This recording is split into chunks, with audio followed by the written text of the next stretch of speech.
Sir, supreme court के इतने बड़े लॉयर हमारे साथ मौजूद हैं, अजहर सिद्दीक साहब, और इनके तजर्बे से फ़ायदा उठाना चाहता हूँ।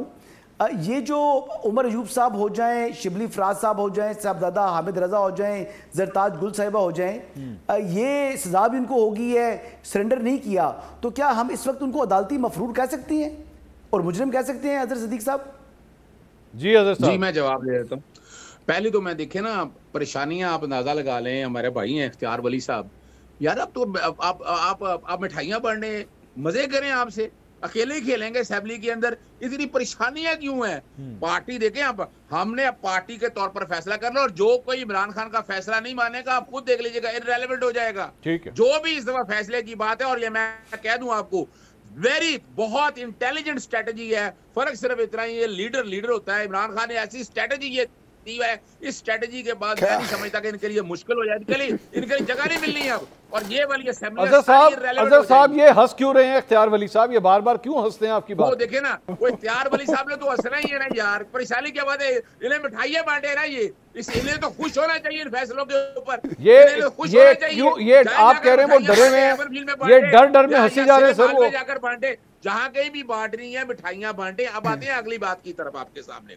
देखिए, मैं जो आपके सामने रख रहा हूं ना, इस हाइब्रिड नजीम के असरात लेकर कोई गैर सवाल का जवाब दे देना, परवान चढ़ के अगर ये खुश हो तो इससे निजाम नहीं ठीक हो सकता। यानी इन्होंने जिस तरह का निजाम बता दिया, मंसूर भाई आप बता दें ये कौन सा निजाम है? जमहूरी निजाम का? यहाँ बात करने की आजादी नहीं है, जहाँ आप आराम से कोई जलसा जुलूस नहीं कर सकते, और ये में जमहूरी रवायत सिखाते हैं। यार ये बोल नहीं रहे मंसूर भाई, या तो ऐसे हालात हो तो फिर हमें समझ आती है। अब मैं जवाब देता हूँ हसन अयूब की बात। हसन अयूब साहब जी वो बड़ा मुंतज़िर है सर, कोई शक नहीं है। देखें, इसका बड़ा सीधा जवाब है कि सजाएं हुई हैं, बिल्कुल हुई हैं। अपील का राइट उनका तभी वो शुरू होना है जब वो सरेंडर करेंगे, लेकिन उसके राइट को आप ये कहें कि डिस्क्वालिफिकेशन के साथ जोड़ें, इससे मैं इत्तेफाक नहीं करता। अगर ये बात होती तो पेशावर हाईकोर्ट हुक्म इम्तनाई क्यों जारी करती? यानी इलेक्शन कमीशन का जो किरदार है, मुझे ये बता दें जरा कि क्या इलेक्शन कमीशन के पास यही रह गया? सवाल मेरा अदालती मफरूर से मुतल्लिक है जी, है या नहीं है? पूछ रहे वो मफरूर है, हीरा ही कोई नहीं मिला, वो कोई हीरा ही ले आके ढूंढ के। देखिए मंसूर भाई आप इनसे सवाल कुछ और नहीं, सुप्रीम कोर्ट अजहर साहब बता देते हैं, की सीढ़ी अजहर साहब ये वही चला देंगे। अजहर साहब क्या वो मफरूर हैं या नहीं है? आगे लेके जाना है, आइन और कानून की हुक्मरानी करें। अजहर साहब कमीशन का जो किरदार है वो ऐसा घिनौना किरदार है, आप खुद अजहर साहब क्या वो मफरूर है? अदालती मफरूर है या नहीं? अजहर साहब क्या वो मफरूर है? मोहम्मद क्या वो मफरूर है? मोहम्मद अजहर सिद्दीक का केस है, यूसुफ रजा गिलानी का, जो PLD 2012 सुप्रीम कोर्ट 774 है, उसमें भी ये हुआ था, यानी तौहीन सजा हो गई। हम भी पूछे क्या वो मफरूर है? लिखा हुआ है अजहर साहब, तो डिस्क्वालिफिकेशन है, नहीं हुई। अजहर साहब क्या वो मफरूर है? और उमर अयूब मफरूर है? क्या वो मफरूर है?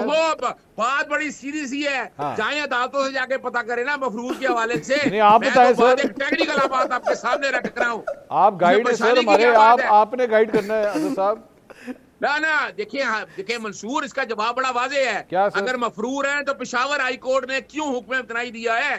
अगर इतनी परेशानी हो रही, जवाब मौजूद है, वाज़े तौर पर जवाब मौजूद है। ठीक, और इन्हें परेशानी की क्या बात है? मफरूर होता था नवाज शरीफ, मफरूर होता था इसहाक डार। सर वो तो सर वो जो हुक्म इम्तना है सर, एक मिनट सर, वो हुक्म इम्तना जो है वो तो इलेक्शन कमिशन की नाअहली के हवाले से है, उनकी गिरफ्तारी को नहीं रोका गया। आप मुझे बताइए क्या, एक मिनट सर, अजहर साहब एक मिनट सर सुन लें, मैं कह रहा हूँ क्या पेशावर हाई कोर्ट ने जरताज गुल को, उमर अयूब को गिरफ्तार करवाने से भी रोका है? ना देखिए, वो तो अपील की अपील फाइल करेंगे, सस्पेंशन होगी, वो अलग इशू है। तो अभी गिरफ्तार होते हैं ना सर, वो इलेक्शन अभी वो गिरफ्तार होते हैं कि नहीं होते सर? अभी गिरफ्तार होते हैं। ओहो देखे ना, वो तो उनको अपील का राइट मिलना ही तब है जब वो सरेंडर करेंगे। मैं दोबारा कह रहा हूँ, मैं दोबारा कह रहा हूँ, आज इस वक्त कानून के मुताबिक जो एक मिनट चेक कर लेते हैं साहब, एक मिनट मैं पूछ रहा हूँ अजहर साहब कि आज की तारीख में, आज के डेट पे, आज के टाइम पे, आज क्या पुलिस को वो मतलूब है गिरफ्तार करने के लिए या नहीं? हाँ या ना? असूली तौर पर नॉन अवेलेबल वारंट या इश्तिहारी होने के हवाले से कार्रवाई का अपना एक प्रोसीजर है। सेक्शन 87 और 88 की कार्रवाई होनी है। मेरी इतला के मुताबिक 87 और 88 की कोई कार्रवाई नहीं हुई है। ये जो बात मुझे तो फर्क बता रहा हूँ ना कि अगर ऐसा होता मंसूर भाई, तो फिर पेशावर हाईकोर्ट हुक्म, लाहौर हाईकोर्ट ने कहा कि जाएं जाकर पहले सरेंडर करें। हालांकि मैं नहीं इत्तेफाक करता, कमाल नहीं हो गया वैसे? इख्तियार साहब कुछ कहना चाह रहे हैं, गो हेड इख्तियार साहब।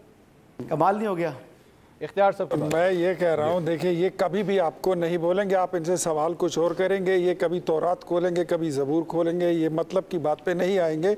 ये कभी अलिफ लैला की दास्तान खोलेंगे, कभी ये हॉलीवुड की किसी फिल्म का चरबा सुना देंगे, कभी ये बॉलीवुड का कोई किस्सा सुना देंगे, लेकिन ये मतलब की बात पे नहीं आएंगे। ये दो सवाल आज हम इनके गले में डाल के जा रहे हैं कि क्या ज़रताज गुल और उमर अयूब मफरूर हैं या नहीं, है इन्होंने जवाब नहीं दिया। दूसरा इन्होंने कहा कि हम कौमी असम्बली से इस्तीफा दे रहे हैं, आपने 2 अक्टूबर और 2 नवंबर का कह दिया, और ये कह रहे हैं कि 2 अक्टूबर की बात कर रहे हैं ना 2 नवंबर की बात कर रहे हैं। ये एमवी पर आकर लंबी लंबी छोड़ते हैं और वैसे ही लोगों को जज्बाती करके माहौल बना लेते हैं। कुछ नहीं होने वाला, आप अपनी मर्जी पे सुना रहे, मैं आपको बता देता हूँ। देखिए मैं बता देता हूँ ना क्या होने वाला है। तैयारी करें जाने की, अब आप जाने की तैयारी करें, घर बैठना है आप लोगों ने, आप जाने की तैयारी करें। ठीक है, सही है। ये बात आपने पिछले साल अगस्त में भी की थी जब जलसा हो रहा था। 3.5 साल पूरे हो गए हैं। ये अपने जो अपने अजहर सदीक साहब है ना, आप मशहूर और मारूफ कानूनदान है, सीनियर लॉयर है, इन्होंने गुज़श्ता साल ऐलान किया था कि 14 अगस्त का जलसा इमरान खान हमारे साथ मनाएगा और वो हमारे साथ स्टेज पे मौजूद है। जी। फिर उन्होंने सितंबर का ऐलान किया, जी। फिर उन्होंने अक्टूबर का ऐलान किया, फिर उन्होंने 24 नवंबर का ऐलान किया, वो जो फाइनल कॉल थी। यार ये फरमूदात अजहर सदीक हैं और मुझे पता है कि इसमें कितना दम है, इसका हकीकत से कोई ताल्लुक नहीं होता। ये वहाँ बैठकर अपना काम अपना उल्लू ही सीधे करते हैं। वकील आदमी है, उसने अपने पैसे बनाने, अपनी फीसें लेनी है, इससे ज्यादा कोई काम यार वो नहीं फीस ले रहे, वो कह रहे मैंने फीस नहीं चाहिए। आप बार-बार यार इख्तियार साहब, ये आप फीस का ताना क्यों देते हैं बार-बार? यार के बेटे जाने, पुराने वजीर सामने रख लें, अपने वालिदैन को हाजिर, अपने वालिदैन की कसम खाकर बताएं कि ये आईन और कानून के मुताबिक नहीं सर, इतनी बड़ी-बड़ी कसमें ना करवाएं सर। यार खुदा यार, कसम खाने की बात आई है की बार-बार बात कर रहे हैं। अगर वकील को फीस के ताने दे रहे हैं। कसम और हलफ की बात आई तो अजहर सदीक, मैं आपके सामने 4 किताबें रखूंगा और आपको बोलूंगा